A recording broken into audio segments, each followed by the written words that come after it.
Sementara tunggu tu saya diberitahu si Mati ini orang yang meninggal dunia ini baru selesai menjadi imam waktu asar.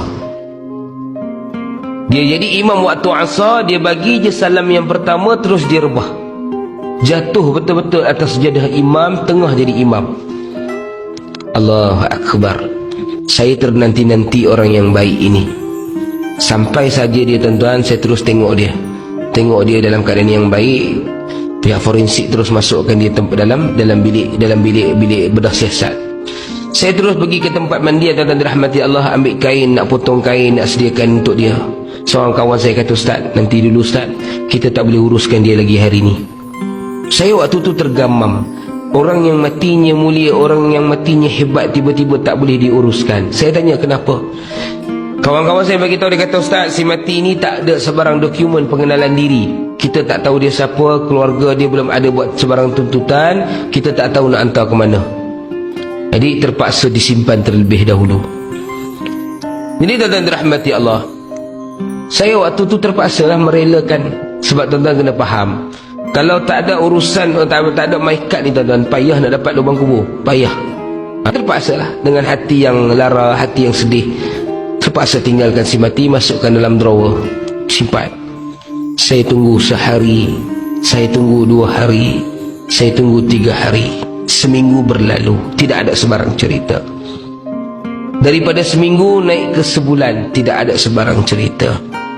Dari sebulan naik ke 2 bulan, tuan-tuan dirahmati Allah. Setelah 60 hari, saya dihubungi oleh seorang sahabat. Ustaz ingat lagi tak jenazah tempoh hari? Okey, kita dah dapat pengesahan, kita dah ada keluarga yang datang tuntut, kita dah ada dokumen semua. Ustaz boleh datang kalau Ustaz nak urus jenazah. Kalau tak, saya panggil orang lain. Saya kata tak apalah, pasal saya dah mulakan hari tu, saya nak tengok pengakhiran dia macam mana. Saya pun bergegas. Masa saya bawa kereta ni tuan-tuan, saya terfikir agak-agak macam mana rupa si Mat. Sampai saya di pekarangan bilik mayat tu, memang ramai lah pegawai agama Islamnya, pegawai pihak berkuasa, PBT dan sebagainya lah, ramai. Ada seorang pegawai polis, dia tak ada calik tepi tuan-tuan, ada paku kat atas. Jadi pegawai lah datang jumpa saya. Dia sambut saya, dia kata, "Ustaz, kita bagi penghormatan kat you buka jenazah." Dia sebenarnya bukan penghormatan, yang datang ni semua penakut kan, terus seimbang lah dengan aku. Adik, tak apalah, orang bagi penghormatan tuan-tuan, kita buka lah. Saya pun buka drawer dia, bawa keluar. Saya duk fikir macam-macam dalam kepala ni tuan-tuan, sekabut macam-macam. Tapi bila saya buka je plastik yang menutupi si Mati ini waktu itu, saya menitiskan air mata. Saya terkejut dan saya tergamam. Si Mati bukan saja tidak beku tuan-tuan, badannya panas dan wajahnya berpeluh. 60 hari disimpan dalam peti beku, dia masih lagi panas, wajahnya berpeluh. Allahu Rabbi, siapakah insan yang sangat istimewa ini tuan-tuan dirahmati Allah? Siapakah dia tuan-tuan? Bila ditanya kepada sahabat-sahabat, ramai yang menggiling kepala. Dia kata, "Ustaz, tanyalah seorang tu rapat dengan dia Ustaz." Saya pun mandikan dia, selesai mandi kafan. Saya bagi penghormatan pada kawan-kawan dia, nak tengok, nak cium ke sebagainya tuan-tuan. Tengah-tengah saya bagi penghormat, tengah-tengah saya bagi peluang, tiba-tiba saya dengar suara orang menjerit, "Subhanallah, Allah, Subhanallah," macam-macam bunyi. Saya kata, sudah, ni Syiah ke apa ni? Saya pun lari patah balik tuan-tuan. Saya tanya, "Kenapa bising-bising ni?" Dia kata, "Ustaz, tengok tu Ustaz." Di dahi si Mati keluar kemerah-merahan satu perkataan ataupun kalimah yang kita kenali sebagai kalimah tauhid, alif lam lam ha. Allahu Akbar. Saya waktu itu menangis, sekali lagi saya peluk si Mati. Siapakah dirimu wahai sahabat?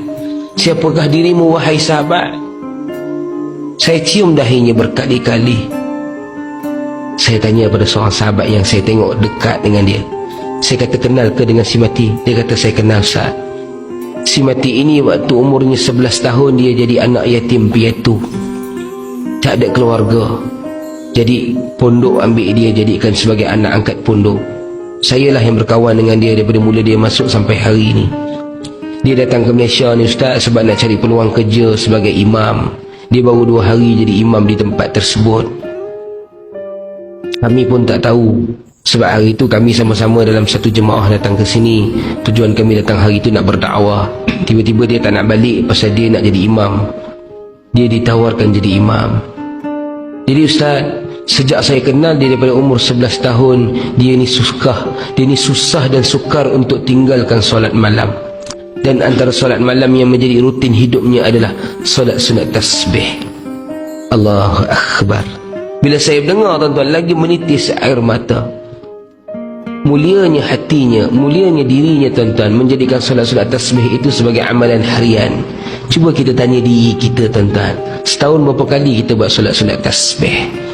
Agak-agak dengan amalan yang kita tidak seberapa ini, bagaimana kita nak bertemu dengan Allah? Mudah-mudahan tuan-tuan, sedikit suntikan cerita itu dapat memberi satu gambaran yang baru kepada tuan-tuan untuk bersedia dan melakukan persediaan ketika nak bertemu dengan Allah kelak, insya-Allah.